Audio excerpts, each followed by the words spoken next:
Olá, coleguinhas!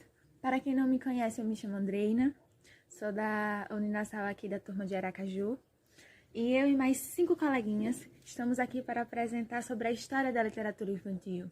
De onde veio, como surgiu, a partir de quando, quem foram os primeiros escritores, historiadores. Agora eu deixo vocês com a minha coleguinha Josi e ela vai explicar melhor para vocês. Olá, me chamo Josimara e dando continuidade ao que a Andreina falou, o início da literatura infantil está ligada ao surgimento da concepção de infância. Antes do século XVII, não se existia ainda um conceito definido sobre a concepção de infância. Dessa forma, a criança era tratada da mesma forma que um adulto. Como não existia uma definição da concepção de infância, as crianças liam a literatura destinada para os adultos. Foi com o surgimento das teorias sobre a concepção de infância que surgiu a necessidade de produzir um material específico para as crianças. Foi assim que no século XVIII surgiram os primeiros livros infantil-juvenil. No Brasil, o início da literatura infantil se dá no período colonial, principalmente após a vinda da família real para o Brasil, onde as crianças que residiam no Brasil liam obras importadas da Europa traduzidas para o português.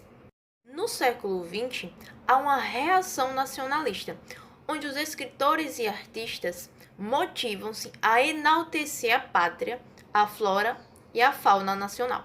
O editor Quaresma foi o primeiro a perceber a necessidade de desvencilhar a literatura brasileira da literatura portuguesa, abrasileirando assim o comércio de livros. Para isso, ele encomendou ao seu amigo Figueiredo Pimentel a organização de uma biblioteca especialmente destinada para a criança brasileira. Inaugurada em 1894, sob o título de Biblioteca da Livraria do Povo, fazendo parte desse acervo obras como Contos da Carochinha, Histórias da Avozinha e Histórias da Baratinha. As coletâneas de contos estrangeiros traduzidos em linguagem brasileira tiveram grande excitação do público infantil. Figueiredo Pimentel também foi responsável por acrescentar ao acervo da biblioteca histórias recolhidas da cultura oral, além de produzir algumas obras, tais como Meus Brinquedos, A Queda de um Anjo e Contos do Tio Alberto. Oi, gente, eu sou o João e eu vou continuar a fala da minha amiga Josimara. Essas histórias, elas apresentavam conteúdos moralistas, né? Com o intuito de passar valores, tipo ideias que beleza e riqueza sempre andam juntas, tipo a feiura também, ela era associada a coisas ruins, né? Isso, assim como a cor preta, que também era associada à maldade, né? Enfim, esses preconceitos, eles estavam presentes, na verdade, eram preconceitos de adultos, né, que estavam presentes nessas histórias morais e educativas, né?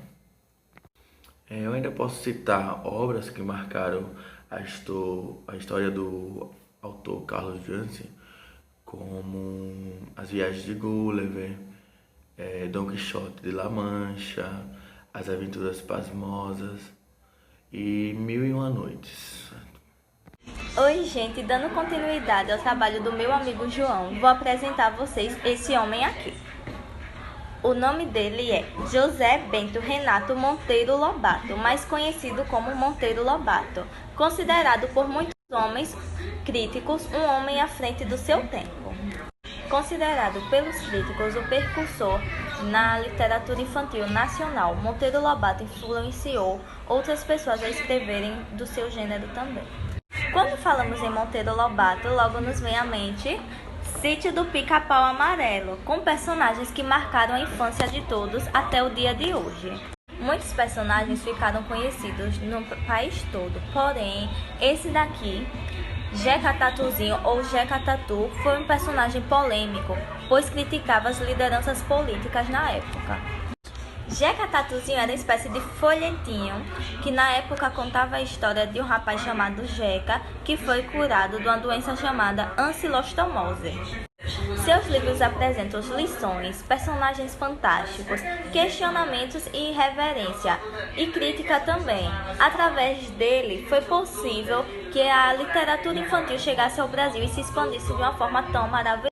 Então, vamos agradecer a este autor que nos apresentou obras maravilhosas e personagens incríveis que fazem parte da nossa vida até hoje. E agora eu vou deixar vocês com minha colega Miriam.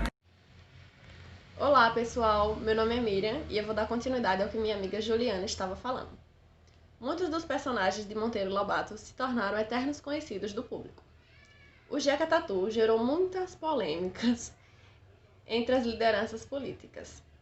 O autor denunciava, através do personagem, diversas doenças que era causa da miséria do caipira. Em resposta às críticas recebidas, ele criou a personagem Jeca Tatuzinho, que encerra sua participação em campanhas sanitaristas. A Jeca Tatuzinho narra a história do Jeca, que, curado da ancilostomose, enriquece e torna-se o apóstolo da higiene e do progresso.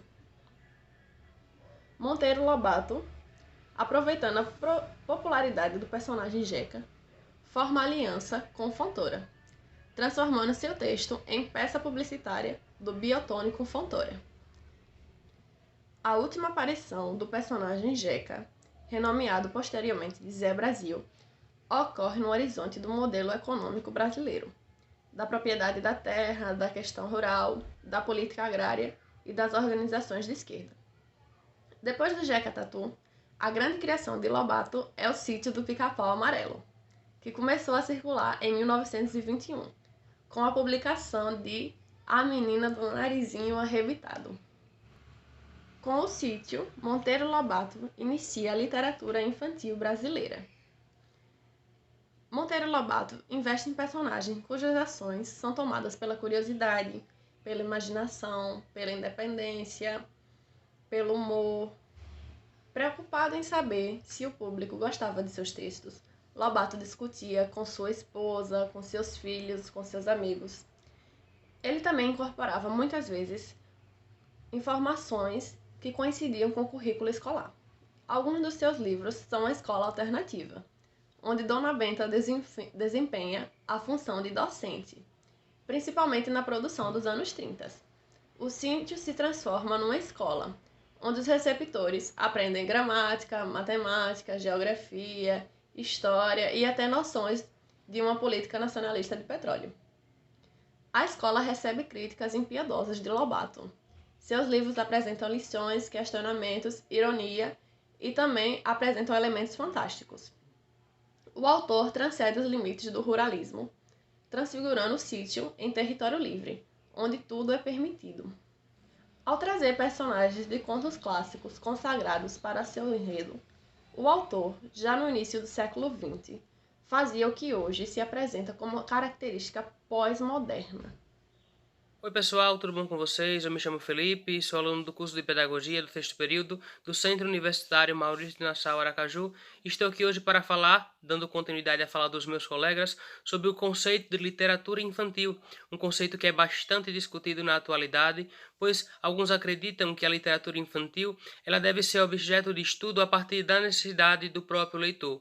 Outros acreditam que a literatura infantil ela tem caráter transformador na sociedade, e outros ainda questionam se realmente existe um conceito formado, se realmente existe as condições de uma literatura infantil. Debruçando sobre esse tema, vemos vários autores, dentre eles escolhemos Pérez para falar. Ele vem nos falar que a infância e a literatura infantil ela tem várias coisas em comum, o jogar, o brincar, o imaginar, e também fala da necessidade da obra ter uma estética boa, de ter uma apresentação legal. Então ele vem nos convidar a escolhermos as nossas boas obras, porque a criança, no seu tempo individual, ela absorve aquilo que é apresentado a ela, aquilo que ela lê, aquilo que ela conhece, seja a leitura por visual, por imagens, ou então seja a própria leitura literal do próprio texto. E assim a criança pode internalizar aquilo que é apresentado. Nós também, ao estudarmos, sabemos que as crianças, os leitores, eles passam por diversos obstáculos, feridas afetivas, e a literatura ela tem esse poder de ajudar nas superações dessas dificuldades, a partir da apresentação de um texto onde a criança ali vai se encaixar e gostar e pegar uma necessidade de sempre estar lendo e relendo e sonhando e imaginando. Isso é característica das nossas crianças que leem assim os contos, as fábulas, que gostam praticamente da literatura infantil. E assim, apresentando ela vários e vários diversidade de textos. Isso é uma necessidade. Mas ao estudarmos mais à frente, surgem várias incógnitas sobre essa necessidade. O nosso autor vem nos dizer que cada criança ela é sinônimo de originalidade. Então, como é que eu posso enquadrar várias e várias crianças se elas são originais dentro de uma só obra? Sendo elas originais, então é a necessidade de ser apresentado às crianças a diversidade de textos e elas possam ser livres ao escolher e ao ler, ao imaginar, ao sonhar, ao se debruçar nessa literatura que é tão vasta, que é tão diversa aos gostos dos nossos leitores. A literatura infantil ela não tem só como objetivo o contato afetivo, mas também a linguagem, o desenvolvimento da oratória e dentre outros. Então a literatura ela não é apenas essa questão da afetividade, né? Mas a literatura ela é um modo de comunicação artístico que visa apenas, né, a transmissão do fato. Não, a literatura ela tece o conhecimento, dando a ele um traje, um caráter lúdico, para que possa se tornar atraente à criança e assim o leitor possa se engajar dentro do próprio texto. Dando continuidade, finalizando o que já foi dito pelos meus colegas, a literatura infantil ela foi tratada como um descaso e foi alvo de muitos preconceitos também, por acharem que era uma coisa boba, assim, que não agregava em nada e que quem se dedicava a estudar era assim, uma pessoa desocupada, uma pessoa que não tinha o que fazer, porque não viam a literatura como uma disciplina importante, que poderia agregar algum conhecimento como o português e a matemática, por exemplo, e por isso ela não foi muito valorizada. E no Brasil, assim, só começou a ser definida como disciplina de literatura infantil nos anos de 1969, porém, ainda assim, em 1970, algumas universidades elas não aderiram essa disciplina, algumas aderiram de forma optativa e outras de maneira nenhuma, justamente por ainda haver essa rejeição, não é essa questão da literatura não ser vista como matéria importante. E assim, com o passar dos anos, a disciplina foi ganhando espaço, não é? Hoje todo mundo conhece a literatura, hoje todo mundo fala, todo mundo estuda, não é? Questão da literatura. E mesmo assim ainda tem uma certa rejeição, mas nós temos autores reconhecidos nacional e internacionalmente, e isso é muito bom, e sabemos que a literatura é importante também na aprendizagem das crianças, na questão da literatura infantil, não é que isso agrega, que é bom, e esses autores que nós temos, que são reconhecidos, eles nos ajudam muito nessa questão, e apesar de ainda haver um pouco essa rejeição, a literatura infantil já tem ganhado muito espaço atualmente, né, no nosso meio, nas escolas e tudo mais. Esse foi o nosso trabalho, né? Finalizamos aqui, agradecemos, não é, por vocês estarem nos ouvindo, e boa noite a todos e se cuidem.